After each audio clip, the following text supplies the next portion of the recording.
Cela peut surprendre, mais comme tout le monde, les membres de la famille royale britannique sont rattachés à une banque. Dans son livre I Love Elizabeth II, paru aux éditions Robert Laffont en novembre dernier, le journaliste belge passionné des têtes couronnées Bertrand Decker a révélé quelques petits secrets étonnants sur les Royals d'Angleterre.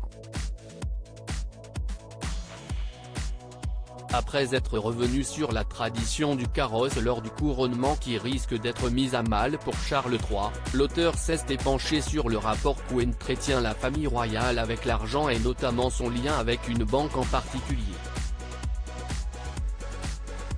Comme beaucoup de familles, Charles III, dont la liste des invités pour son couronnement a réservé quelques surprises, et tous ses proches partagent le même établissement bancaire. Une forme de tradition qui existe depuis le règne de George IV, de 1820 à 1830, a précisé le journaliste. La reine et tous les membres de la famille royale détiennent des comptes chez Coutts&Co. Sur le Strand, à Londres.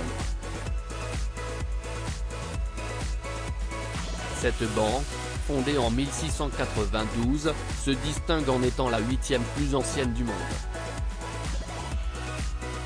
Reconnue comme une banque privée, Bertrand Decker précise qu'elle exige de ses clients un minimum de liquidité, soit 500 000 livres ou 2 millions en valeur immobilière.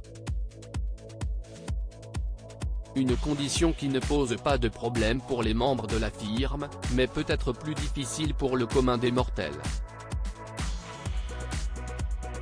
La banque Coutts&Co a la particularité aussi de savoir bien traiter ses clients royaux en attribuant au monarque régnant et au prince de Galles des chéquiers distinctifs surmontés d'une couronne.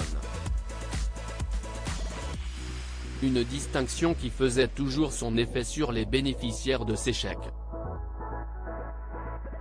Si, sur la fin de sa vie, la reine Elisabeth II ne signait plus de chèques, Bertrand Decker a raconté dans son livre qu'à l'époque où elle les écrivait et les signait elle-même, les destinataires refusaient souvent de les présenter pour paiement, préférant les garder comme souvenir et les encadrer.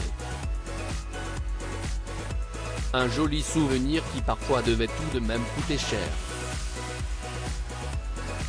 Rétro 2022, Charles III, revivez les temps forts de l'année du nouveau roi Charles III, la monnaie à son effigie dévoilée. À propos de banque et d'argent, la Banque d'Angleterre a révélé en toute fin d'année 2022 la nouvelle monnaie du pays, désormais flanquée du portrait du nouveau roi Charles III, qui sera couronné le 6 mai prochain. Sans pour autant rendre caduques les pièces et billets à l'effigie de la reine Elisabeth II, cette nouvelle monnaie devrait être mise en circulation au sein du pays à partir de la moitié de l'année 2024. Les nouveaux billets mettront également à l'honneur de grandes personnalités britanniques comme l'ancien Premier ministre Winston Churchill, la romancière Jane Austen ou encore le mathématicien Alan Turing. Crédit Photo, agence.